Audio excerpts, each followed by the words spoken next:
On est-tu gâtés ici à l'église de Vaudreuil? Moi, je trouve qu'on est gâtés. Quand je réfléchis à la semaine passée, qui était là la semaine passée? Levez la main. Pas tout le monde. Est-ce qu'il y en a qui ont apprécié le message de Francis Landau? Oui. Moi, j'ai été fortement encouragé. Je peux le dire, il n'est pas là. Fait que ça ne va pas y gonfler la tête ou quoi que ce soit. Là. Mais j'étais édifié par ses paroles, puis je loue Dieu pour les Francis Landau que Dieu envoie à l'église de Vaudreuil. Je loue Dieu pour les Jean et Lorraine Charon, Savoie-Charon, qui encore une fois veulent quoi? Ils veulent être au courant de ce qui se passe à l'église, puis ils veulent s'impliquer. Quelle attitude simple, mais qui vient refléter Colossiens 3.23. Tout ce qu'ils vont faire, ils veulent le faire de bon cœur, comme pour le Seigneur et non pour les hommes. Merci de m'attacher un bidule. Vous allez mieux me voir, je vais pouvoir me promener comme ça. Des fois, c'est mieux d'avoir un micro ici, ça m'évite de partir dans toutes sortes d'élans. Ça va me garder à mes notes. Est-ce que vous êtes content d'être ici ce matin? Moi, je le suis. Avec ce que je viens juste d'entendre, je loue Dieu pour ce qu'il est en train de faire, Jean. Dans ta vie, dans la vie de Lorraine, dans la vie de couple, comme vous avez mentionné dans votre témoignage. Dieu ne travaille pas simplement en solo, il ne travaille pas simplement à un endroit.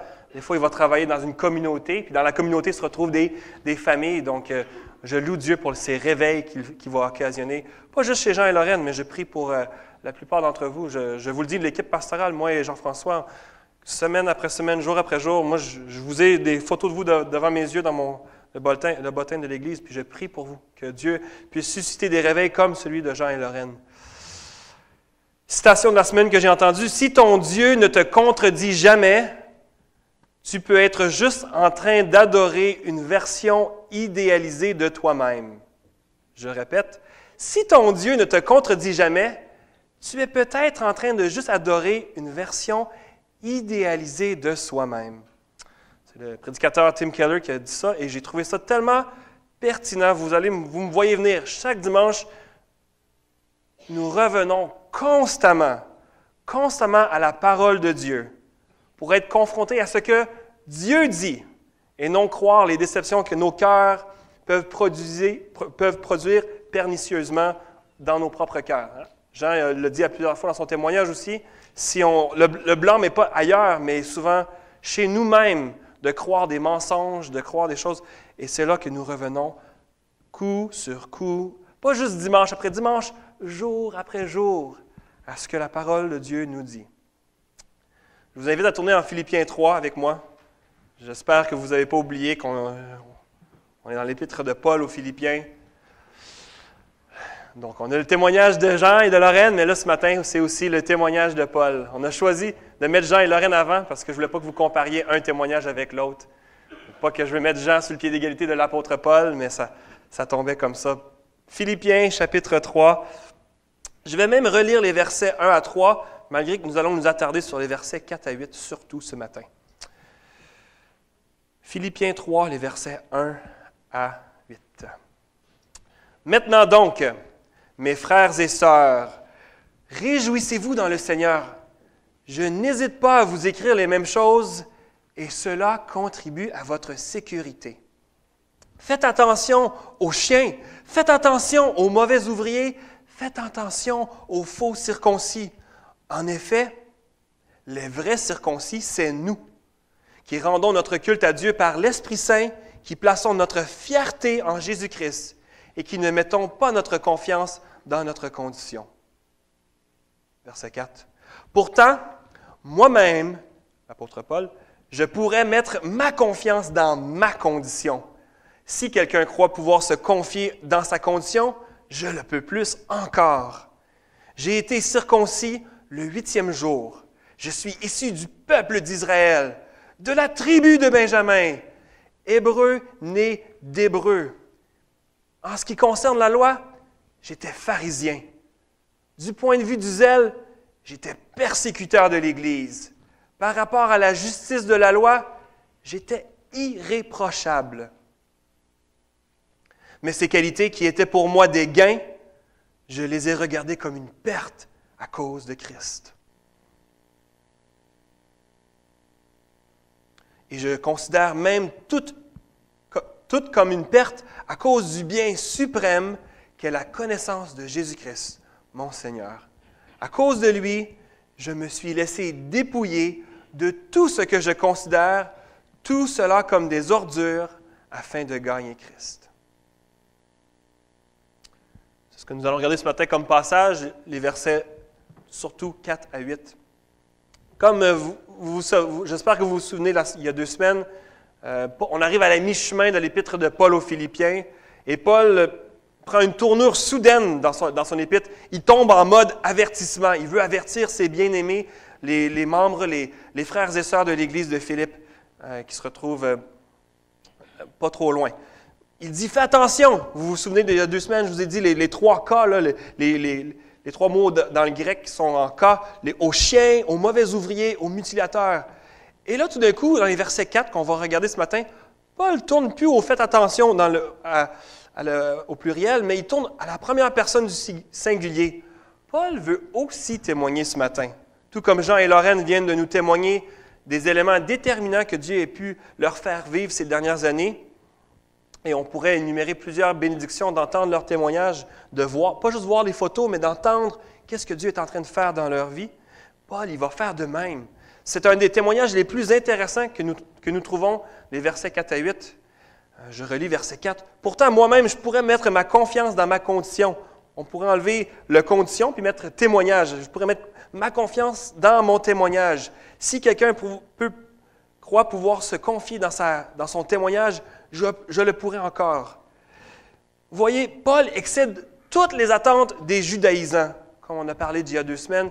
Les attentes du judaïsme dans les versets précédents, Paul écrit avec émotion, avec intensité et avec intentionnalité, afin de leur démontrer que même le meilleur du meilleur n'est pas adéquat ou comparable à la connaissance de la personne de Jésus-Christ.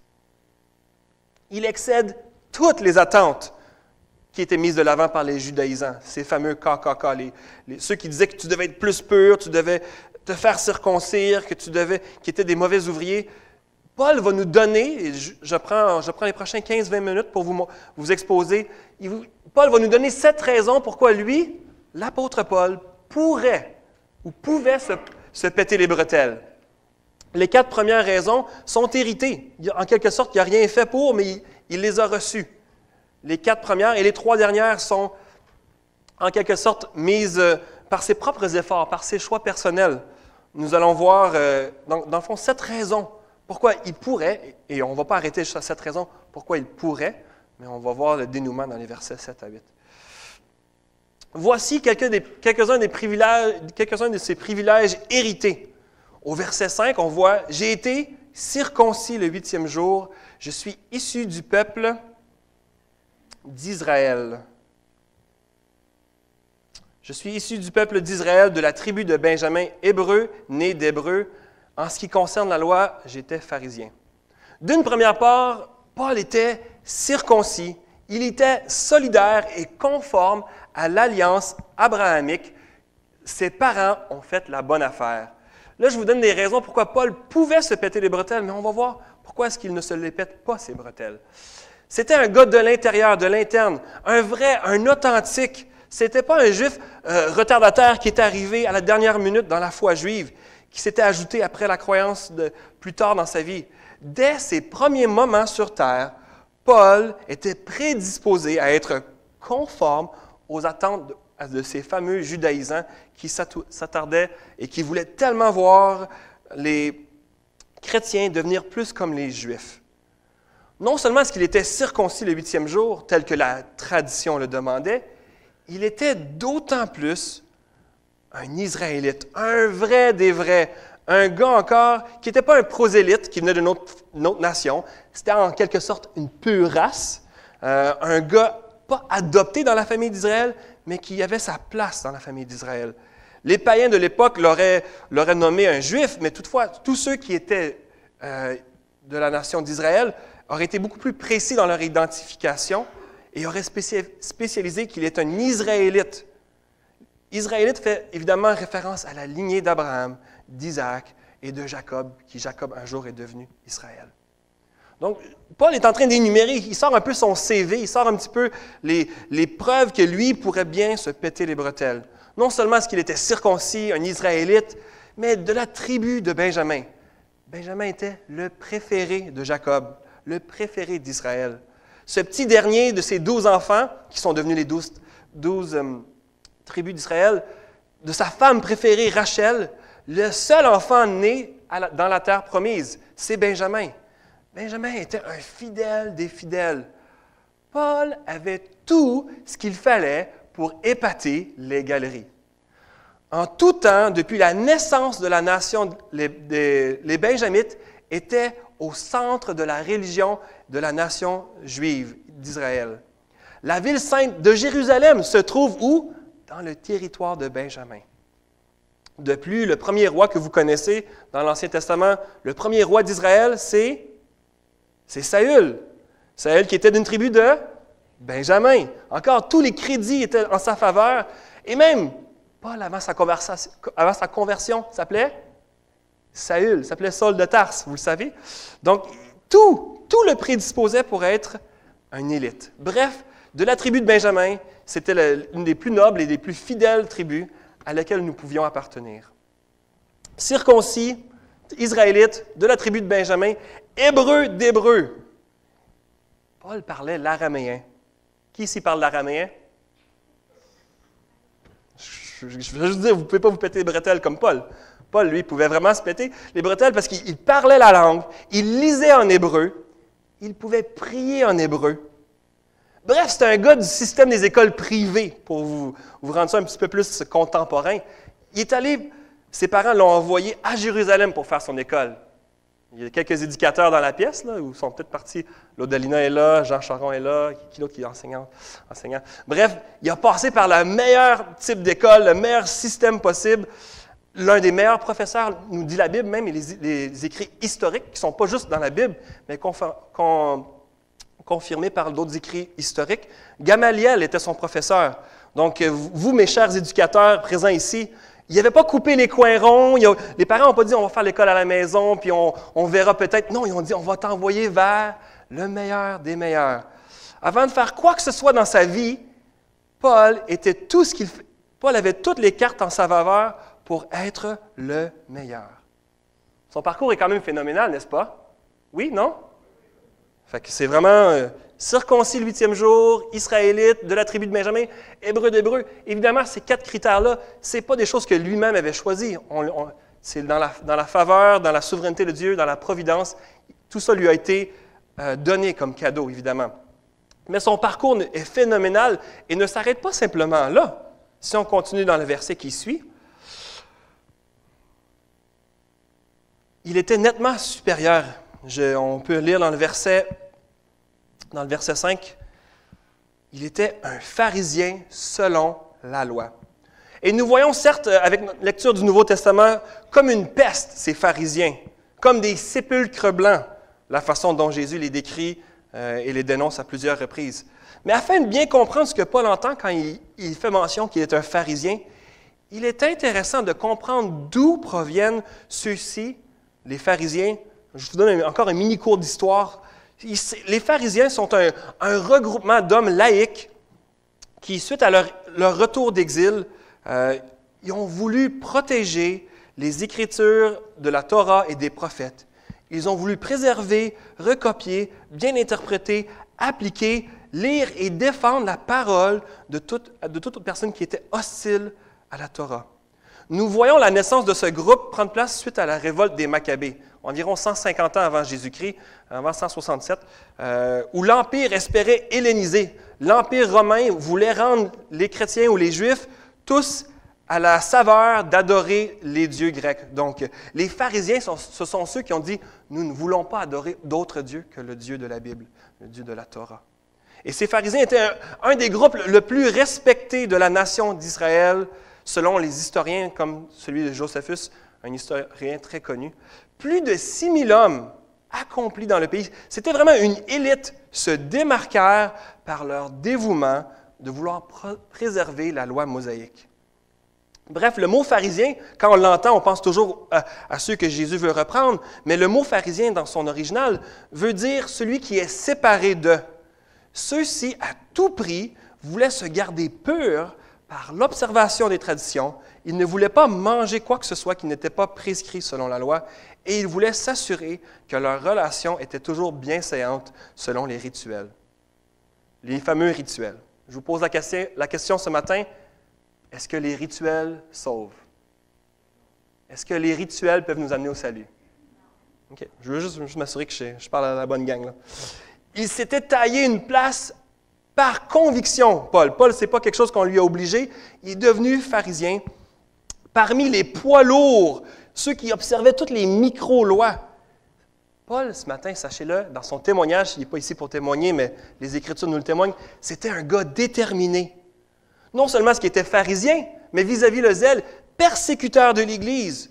Celui qui a orchestré une campagne de terreur. Aujourd'hui, on l'appellerait le Saul de Tarse, avant sa conversion, on l'identifierait comme Paul le terroriste. C'est drôle, hein? Ça fait réfléchir quand on entend ça. Lui qui avait orchestré une campagne de terreur envers tous ceux, ces dénommés chrétiens, qui voulaient aller au-delà de la foi juive, ceux qui osaient faire menace à la religion juive et aux nombreuses lois rajoutées. C'était un terroriste rempli de zèle. Il allait partout, à tout prix, défendre sa religion juive. Non seulement était-il un pharisien de choix, il était un persécuteur de l'Église zélé. Je vous pose la question, est-ce que la religion sauve? Fait que non au rituel, non à la religion. On va y arriver, vous allez arriver à déduire où est-ce que je m'en vais. Bref, Paul se voyait comme Finé le zélé. Est-ce que vous connaissez l'histoire dans Nombre 25? Nombre 25, les versets 7 à 10, il y a une histoire moi, je l'ai entendue quand j'étais tout jeune au camp Patmos, puis ça m'a marqué. Finé le zélé qui voyait un couple ou des individus désobéir aux lois, puis dans son zèle, Finé avait une lance, il est allé dans la tente, il a tué. Son zèle pour faire ce qui était bien aux yeux de Dieu l'a amené à être extrême, à être un homme, mais encore une fois, selon ce que Dieu avait prescrit. Eh bien, Paul était dans cette lignée-là.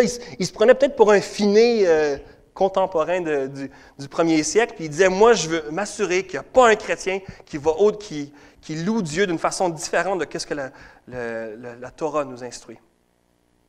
Donc, non seulement est-ce qu'il était pharisien, puis il était tellement zélé pour sa religion, qu'il a perdu évidemment de vue pourquoi il le faisait, prêt à transpercer tous ceux qui osaient différer de la religion juive. Il était aussi sous la loi sans reproche.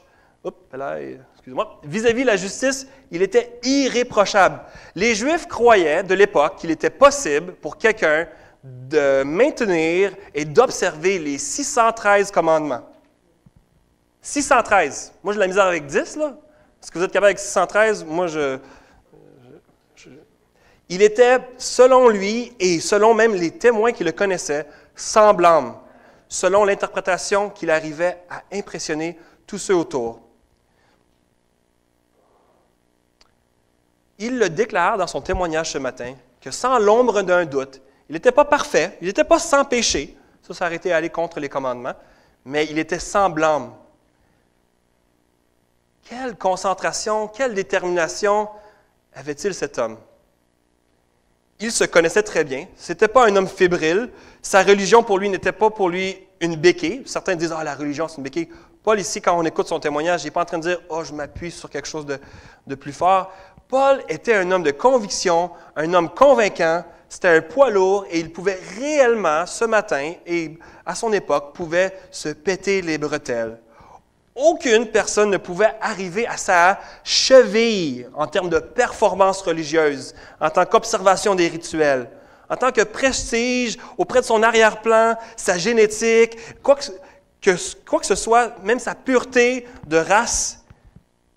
Paul, qu'est-ce qu'il fait dans tout ça? Il est en train en anglais on dit « set up », il est en train de préparer le coup. Il va dire à ceux qui lisaient cette lettre, peut-être certes étaient des judaïsants à l'époque, qui lisaient ça, écoutez-moi, ce que je vous ai apporté, là, je vous donne mon pédigré, je vous donne mon historique. Je suis le candidat idéal pour exiger ce que vous exigez dans les versets 2 et 3, d'être parfaitement pur, d'être circoncis et tout cela. Lisons le verset 7. « Mais ces qualités qui étaient pour moi des gains, je les ai regardées comme une perte à cause de Christ. » Verset 8. « Je considère même tout comme une perte à cause du bien suprême qu'est la connaissance de Jésus-Christ, mon Seigneur, À cause de lui, je me suis laissé dépouiller de tout ce que je considère, tout cela comme des ordures afin de gagner Christ. Les versets 7 et 8 nous amènent des termes de comptabilité. Avez-vous, à vous qui venez, j'espère, de remettre vos rapports d'impôts? Qui ici n'a pas remis son rapport d'impôts? Ne levez pas la main, je ne veux pas savoir. Le passage que nous examinons utilise un langage de gain et de perte. Un langage de... Vraiment, là, pour ceux qui sont en chiffres, en comptabilité, je ne le suis pas, mais j'en sais assez que son témoignage laisse croire que Paul, selon ce qu'il dit, il n'y avait aucune raison de devoir quoi que ce soit à qui que ce soit. Donc, ça, c'est avant sa conversion. Je tiens bien à le... Avant le chemin de Damas, pour lui, là, je fais crédit-débit, OK? Vous êtes capable de comprendre, il n'y a pas de chiffre, mais c'est un peu le terme comptable. Hein? Il y a ce qu'on reçoit à notre crédit, comme des gains, et débit, évidemment, des pertes. Vous comprenez, crédit-débit? Je ne veux pas vous perdre, là. C'est assez simple, mais je ne voudrais pas qu'on dise que je m'en vais dans une direction inconnue. Aucun débit, aucun désavantage. Tout ce que l'apôtre Paul apporte à la table, c'est du crédit, des gains et de la valeur ajoutée. Vous le voyez là? Pas d'argumentation? D'une façon incroyable, d'une approche surprenante, Paul prend tous ses acquis et va les transférer dans la colonne de dépenses, de débit, de dettes, d'inutilité. Quelque chose s'est passé sur le chemin de Damas. Dans un monde qui croit ardemment que l'accès à l'au-delà, les gens aujourd'hui croient que pour aller au ciel, cela se fait selon, et la plupart des habitants de cette planète vont croire que c'est par l'accumulation de crédits religieux. Ils vont dire sous toutes sortes de formes, « Bien, j'ai fait des bonnes œuvres. Bien, j'ai donné à l'Église. Bien, j'ai jamais tué personne. Bien, j'adopte 3 enfants en Afrique, je leur donne avec Vision mondiale des sous. » Les gens vont dire, « J'ai jamais menti. » Les gens vont dire toutes sortes de choses, mais ils vont dire, si tu les écoutes, ils sont en train de dire, « Je suis en train d'accumuler un crédit religieux. » Toute personne qui n'est pas un vrai chrétien, devrais-je souligner. Et moi, ce matin, c'est la parole qui parle, c'est pas moi. Verset 7, je le relis dans la version sommaire. « Toutes ces choses constituaient à mes yeux un gain. Mais à cause du Christ, je les considère désormais comme une perte. Je vais même plus loin. » Verset 8. « Tout ce en quoi je pourrais me confier, je le considère comme une perte à cause de ce bien suprême, la connaissance de Jésus-Christ, mon Seigneur. » Je récapitule. Ce n'est pas le rituel qui sauve, ce n'est pas la race qui sauve, ce n'est pas le rang religieux qui sauve ce matin, que vous soyez d'une famille chrétienne, d'une famille pas chrétienne, c'est pas important. C'est pas votre dénomination. Aujourd'hui, je suis pas en train de plaidoyer pour que vous convertissez de devenir baptiste. C'est pas ça. Moi, j'ai une conviction claire sur ma théologie, mais c'est pas. Je veux pas que vous pensiez, William veut juste nous parler des baptistes. C'est pas sur les traditions qu'on veut s'attarder. Paul, dans son témoignage, il a tout perdu. Sa réputation, il est passé d'une élite, d'être un atout à la société, à devenir une menace à la société. La plus grande des menaces qu'il y avait de l'époque même, certains historiens vont dire, c'était un architecte d'une entité, d'un groupe qui ne pouvait pas être arrêté. Chaque fois qu'on tuait un chrétien, il y en avait 10 autres qui apparaissaient parce qu'ils disaient « Wow, cette personne-là est prête à mourir pour sa cause, moi je veux de cela ». Les gens le voyaient comme une menace à ce point-là. Ses possessions, est-ce qu'on entend Paul parler beaucoup de ses possessions dans le Nouveau Testament? À la toute fin de sa vie, on dit quoi? Des rouleaux puis mon manteau. C'est à peu près tout. Je pense parce qu'il avait froid puis parce qu'il voulait lire plus les rouleaux encore. Mais est-ce que c'était un homme à donner à ses biens? Loin de là. Son prestige, l'opinion publique, tout ça aux poubelles. Une sécurité d'emploi. Comme pharisien, il y avait une garantie d'emploi. C'était comme travailler au gouvernement. Il n'y avait pas de problème à s'assurer qu'il allait avoir une retraite, un plan de pension. Peut-être pas ces points-là, mais vous comprenez, il y avait une garantie d'emploi étant un pharisien. Mais qu'est-ce qui est arrivé sur le chemin de Damas? Je vous pose la question. Qu'est-ce qui est arrivé sur le chemin de Damas? Qui est-ce qu'il a rencontré pour que on passe de avant sa conversion à après Damas? Là, il y a un petit problème de formatage. Débit devrait être en haut. Si vous pouvez m'excuser cette petite bévue. Mais maintenant, toutes ces choses que les gens pourraient considérer dans le monde comme crédit, lui, il dit dans le verset 7 et 8, c'est du débit. C'est dépensé, c'est perdu, c'est éliminé, j'en ai plus de besoin. Que je sois circoncis ou pas, israélite ou pas, de la tribu de Benjamin ou pas, que je sois hébreu ou pas, que je sois pharisien, persécuteur d'une église, que je sois irréprochable, tout cela comparé au crédit que j'ai avec le Seigneur Jésus. Le mot pour même ordure, scubulon, moi je trouve le mot drôle, scubulon, c'est un mot qui fait référence aux ordures dans la fin du verset 8. Je considère tout cela comme ordure afin de gagner Christ. Ce mot fait référence à des excréments. Merci, c'est bien, j'apprécie. Ça vaut le changement live, comme ça. Je ne voudrais pas que quelqu'un pense que débit se retrouvait sur le côté crédit. Mais le mot scubulon fait référence aux excréments. Paul est en train de dire, tout ce que je pourrais me péter les bretelles avec, tout ce qui pourrait vous épater, qui pourrait vous impressionner, qui pourrait dire « Ah ben oui, lui c'est un bon gars, il va à l'église le dimanche, il porte une cravate, il ne sacre jamais. » On pourrait y mettre toutes les définitions de ce que c'est d'être un bon religieux, quelqu'un qui observe les rituels. Tout cela, ça passe dans le débit. Et je parle à vous qui avez une maman ce matin. Le plus beau cadeau de la fête des mères est celui de donner, de connaître Christ. Sans doute, nous voulons être reconnaissants envers nos mamans ce matin. Le souligner par des fleurs, par des chocolats, une carte touchante. Ceci est bien. Mais qu'est-ce qui est de loin le plus excellent? Le plus beau cadeau qui saura réjouir le cœur de votre maman chérie est de la regarder dans le blanc des yeux et de lui affirmer que toi, tu connais Jésus-Christ de manière personnelle et que Jésus de loin surpasse toute autre personne dans ta vie. Que ta relation avec Jésus, elle est réelle et précieuse. Voyez, Paul a témoigné à la lumière de son expérience personnelle ce matin, tout comme Jean et Lorraine l'ont fait si bien, non de la valeur de la religion comparativement à la connaissance de Jésus-Christ. Il raconte qu'il d'abord, lui-même, qui était un adepte fanatique de la religion juive, mais qu'après avoir connu Jésus-Christ sur le chemin de Damas, on va y revenir la semaine prochaine, mais même ses expériences religieuses les plus grandioses lui semblent insipides, une quête sans valeur.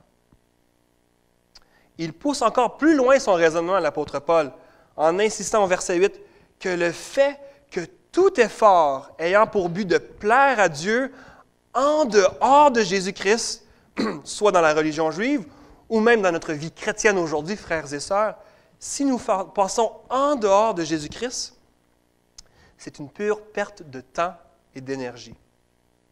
Il le déclare enfin que le but ultime de sa vie est d'établir une relation que nous allons voir, là je me devance, ça va être à la semaine prochaine. J'arrive un peu à ma conclusion. Il y a un passage que vous connaissez peut-être très bien, Matthieu 13, 45 et 46. Matthieu 13, 45, 46. Tournez-y pas, je vais le lire. C'est la simple histoire que Paul donne à ses disciples, la perle de grand prix et le trésor. Je la lis. Le royaume des cieux ressemble encore à un marchand qui recherche de belles perles. Lorsqu'il a trouvé une perle de grande valeur, il est allé vendre tout ce qu'il possédait et l'a acheté. Quelques petites questions pour vous. Votre vie chrétienne aujourd'hui ressemble-t-elle à une vie de communion intime avec Dieu ou à une religion du dimanche? Jésus-Christ occupe-t-il actuellement une plus grande place dans votre vie, dans vos pensées, vos aspirations, qu'au début de votre vie chrétienne? Vous pouvez faire fi de peut-être des périodes de sécheresse dans votre vie, mais si on regarde dans l'ensemble de votre début de vie chrétienne à aujourd'hui, est-ce que Jésus occupe-t-il une plus grande place dans votre vie? Et là, j'arrive à une question vraiment pratico-pratique. Que comptez-vous faire dans les semaines, les mois à venir pour mieux connaître Jésus-Christ? Je vous la repose. Je pense que je vais commencer à les mettre dans le bulletin même pour vous aider à les visualiser, puis peut-être remplir lors du repas, le dîner, après l'Église. Que comptez-vous faire dans les semaines, les mois à venir pour mieux connaître Jésus-Christ? Quelle direction prend ta vie aujourd'hui? Est-ce que tu suis le chemin du jeune homme riche comme dans Matthieu 19? Vous connaissez l'histoire de Matthieu 19? Le jeune homme qui vient voir Jésus, qui dit « J'ai tout fait, j'ai tout observé. » Et quand Jésus lui dit « Parfait, vends tout, suis-moi. » La réaction du jeune homme riche était quoi? Il est parti tout triste. Ouch! Puis il n'a pas suivi. Donc, est-ce que vous êtes un de cette lignée-là, d'un jeune homme riche qui va quitter ici, qui va dire « Ben voyons, Will, il était donc bien fort ce matin, puis il nous dit de vraiment tout mettre dans la catégorie de débit. Tout! Son crédit, sa sécurité, son emploi, ses enfants. » Vous allez dire « Mais il est flyé, William. » Oui, la parole de Dieu, elle est flyée. Elle nous amène à faire un choix radical. Est-ce qu'on va suivre Jésus ou est-ce qu'on va suivre Jésus plus quelque chose? Ou peut-être juste quelque chose, sans même mettre Jésus. Est-ce que ce matin, on est des fils spirituels de Paul ou est-ce qu'on dit « Je veux que Jésus soit mon seul crédit » ? Ou bien est-ce qu'on est de l'autre côté? On dit, bien, finalement, je vais aussi mettre, quand même, je viens d'une famille chrétienne. Je vais rajouter, bien, je fais quand même des bonnes choses. Non, frères et sœurs, si vous voulez comprendre l'Évangile, si vous voulez vivre l'Évangile dans toute sa splendeur, dans toute sa vérité, vous allez dire, moi, après avoir rencontré Jésus, puis là, vous mettez des dates précises, Jean et Lorraine, j'apprécie. Mais pour bien des gens, ils ne peuvent pas nécessairement dire ma date exactement, mais je sais qu'aujourd'hui, je veux suivre Jésus. Eh bien, est-ce que ça va être Jésus plus quelque chose ou ça va être Jésus pour qui il est? On a vu 7 crédits que Paul pouvait se péter les bretelles, 4 qui étaient hérités, 3 qui étaient mérités. Là, je vous présente 2 choix. 4, 3, 2, je descends par les chiffres. Là. 4 qui étaient hérités par sa famille, 3 qui étaient mérités de devenir pharisiens, de persécuter l'Église, d'être irréprochable par ses actions. Finalement, j'arrive à ma conclusion maintenant. 2 choix. Est-ce que c'est des pertes ou des gains pour vous? Et la réponse, il y a juste un gros lot. Si vous êtes prêt à perdre tout, vous pouvez gagner le gros lot avec Jésus. Ça fait un peu cliché, mais vraiment, c'est la meilleure façon que je pouvais terminer ce matin, c'est de vous dire, quand on décide de suivre Jésus, et je pourrais vous laisser témoigner coup sur coup, quand on dit Jésus, tu es la personne que je veux suivre. Tu es la personne à qui je veux faire confiance, plus qu'à mes désirs intérieurs, plus qu'à mes aspirations personnelles. Seigneur Jésus, je reconnais que ce que la Bible dit, vous le savez très bien, C.S. Lewis le dit, soit qu'on croit que Jésus était un menteur, un fou ou la vérité. Il y a vraiment encore 2 choix, menteur ou fou, ou bien si ce qu'il dit c'est la vérité, eh bien de le suivre, ça va faire tout un changement dans notre vie. Je vous repose la question, parce que je vais être pratico-pratique. Que comptez-vous faire dans les semaines et les mois à venir pour mieux connaître Jésus-Christ? Prions ensemble. Seigneur Jésus, mon message est tout simple ce matin, plutôt ton message est tout simple. Seigneur Jésus, je te loue parce que tu témoignes par l'entremise de tes enfants. Jean et Lorraine ont su nous édifier ce matin, mais l'apôtre Paul encore vient au rendez-vous. Il nous témoigne par son histoire que oui, il aurait pu se péter les bretelles, mais non. C'est des ordures quand on met ça juxtaposé à côté de l'Évangile, de te connaître toi, Jésus. La bonne nouvelle que Jésus est non seulement le petit Jésus. Jésus, tu n'es pas limité à la crèche. Tu n'as pas été même limité à la croix. Tu es ressuscité. Et aujourd'hui, tu règnes sur ton trône au ciel. Seigneur, tu es à la droite du Père. Et Seigneur, c'est toi que nous louons ce matin. C'est le témoignage de Paul qui nous le rappelle encore. Tout est débit. Mon seul crédit, c'est de te connaître, toi, le Seigneur Jésus. Seigneur, c'est ma prière pour les mamans ici dans cette salle, mais aussi pour tous les enfants qui sont des enfants de maman, qu'ils puissent connaître Jésus et qu'ils puissent réellement témoigner de la beauté que c'est d'être un enfant de Jésus, un frère de Jésus, un enfant de Dieu. Seigneur, nous te louons pour ta parole ce matin qui, coup sur coup, vient au rendez-vous, vient nous révéler qui tu es, ce que tu t'attends de nous. Seigneur, nous te louons parce que c'est toi notre plus grand bienfait. On peut compter les bienfaits comme nous allons chanter, mais de toutes les choses que tu nous donnes, simplement de te connaître, d'être en relation avec toi, le Dieu de l'univers, c'est incroyable. Sois loué, Seigneur. Amen.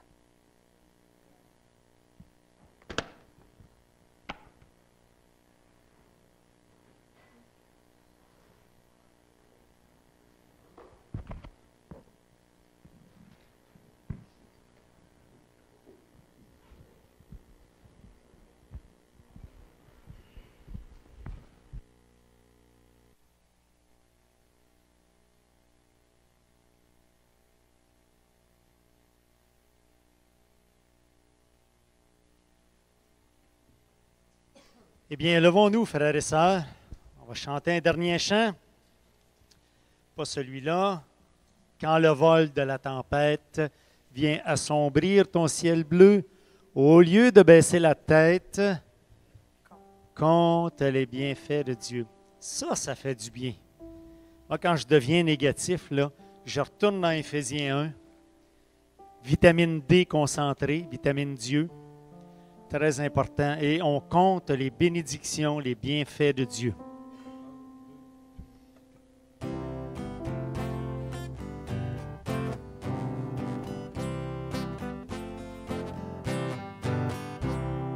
Quand le vol de la tempête vient assombrir ton ciel bleu, au lieu de baisser la tête, compte les bienfaits de Dieu. Ensemble, compte les bienfaits de Dieu.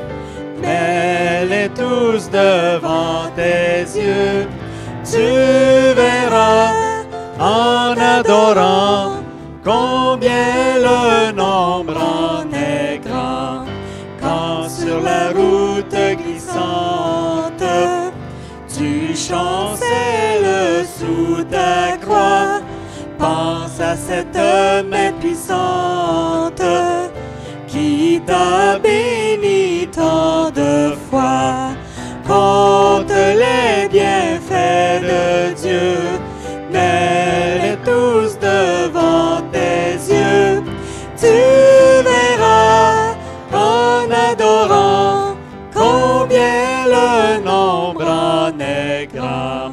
Si tu perds dans le voyage plus d'un cher et doux trésor, pense au divin héritage qui là-haut te reste encore.